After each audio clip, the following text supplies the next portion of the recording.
பிஸ்மில்லாஹி ரஹ்மான் ரஹீம். அஸ்ஸலாமு அலைக்கும் வரஹ்மத்துல்லாஹி வபரகாத்து. கண்ணியத்துக்குரிய அல்லாஹுவின் இறை நேசர்களே, அன்பு சகோதர சகோதரிகளே, கனவு என்பது நாம் அலட்சியமாக கருதக்கூடிய, பொறுப்பெடுக்காமல் கணக்கெடுக்காமல் விட்டுவிடக்கூடிய ஒரு விடயம் அல்ல.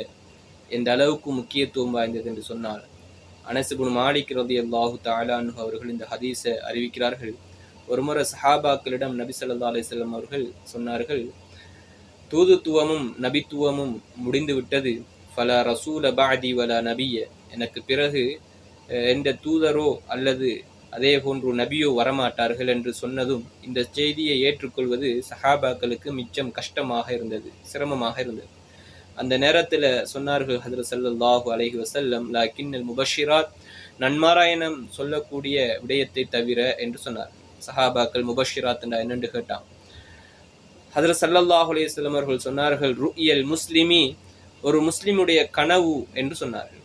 கண்ணியத்துக்குரிய அல்லாஹ்வின் இறைநேசர்களை சொல்லிட்டு சொன்னார்கள், இந்த கனவு அவருடைய நலவை சொல்லக்கூடிய ஒரு நன்மாராயணம் அல்லது அவருக்கு வர இருக்குகின்ற கெடுதியை விட்டும் அவரை பாதுகாப்பதற்காக வரக்கூடிய ஒரு நன்மாராயணம் தான், தென்படக்கூடிய ஒரு நன்மாராயணம் தான் இந்த கனவு என்று சொல்லிட்டு சொன்னார்கள். கவலைப்படாதீர்கள், கியாம நாள் வரைக்கும் இந்த கனவும் குர்ஆனும் உங்களுடன் இருக்கும்.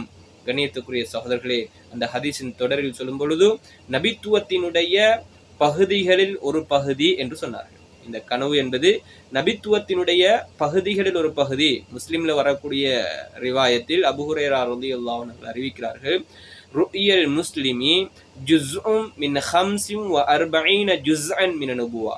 இன்னொரு இடத்தில் ஜுஸ்உம் மின் 46 ஜுஸ்அன் மின் நுபுவா.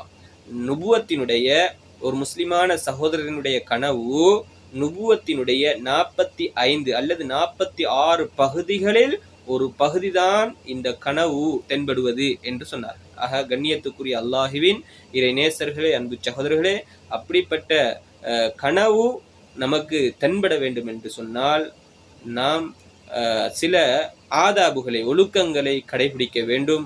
அடுத்த காணொளியில் அந்த ஒழுக்கங்களை இன்ஷா அல்லாஹ் நான் சொல்லுகிறேன். அல்லாஹ் நம் அனைவருக்கும் அருள் புரிவானாக. ஆமீன். வஆகிர் தஅவானா அல்ஹம்துலில்லாஹி ரப்பில் ஆலமீன்.